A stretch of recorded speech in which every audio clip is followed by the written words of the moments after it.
You worried about them not giving you back? He said, I ain't worried about that money. I'm worried about them people being cold. I heard my dad tell stories that he would go to Price Coffee and he would look at the box, and the price that he was putting on the coffee was the price Pat paid for the coffee from the company. Wasn't making a dime off the coffee. Was selling it for what he bought it for. Went to him and said, Pat, you can't sell coffee like this. You'll go out of business. He said, be quiet, boy. It's my store, my coffee. Put the price on it. I've seen him. He had credit books that people would come in there and they'd buy groceries and wouldn't pay for them until 3 weeks later. And he'd have these books stacked up. And one time the store caught fire and all the credit books burned, and Pat started everybody on new credit. Don't worry about it. Greatest man I ever met in my life. So loving, so kind, tighter than bark on a tree, wouldn't spend money on nothing.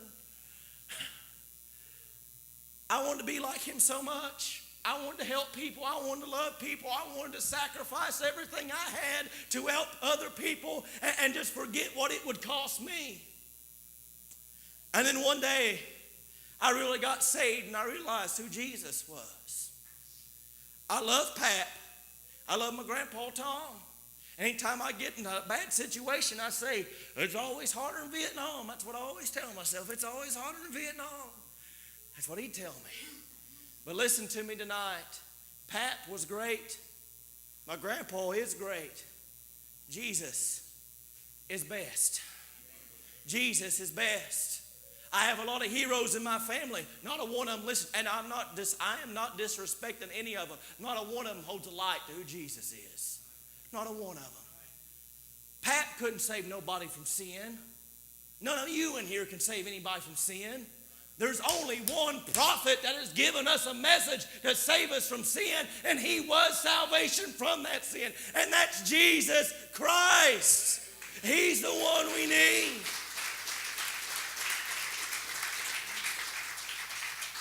And it breaks my heart when we see people and they put everything they have and God giving them what they want. You could already have anything you could ever want or need in who Christ is, let alone what he can do, but simply in who he is tonight.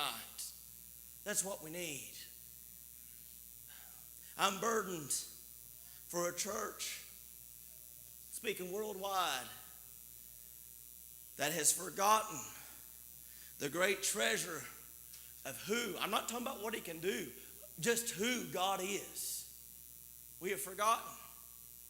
We know he can do what we ask him to do, but we have forgotten. I told you I'd close. I fibbed, I guess.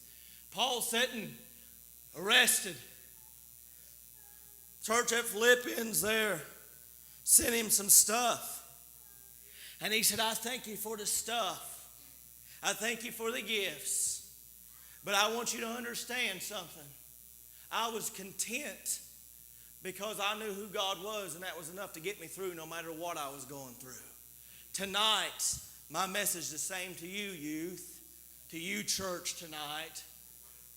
Quit looking for something better when you already got the best.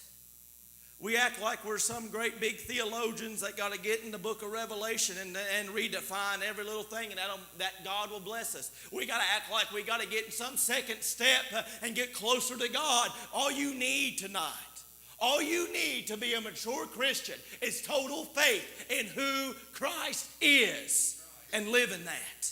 Not of who you are, not your works, not what the church can do, who Christ is. Period. Let's all stand around the house.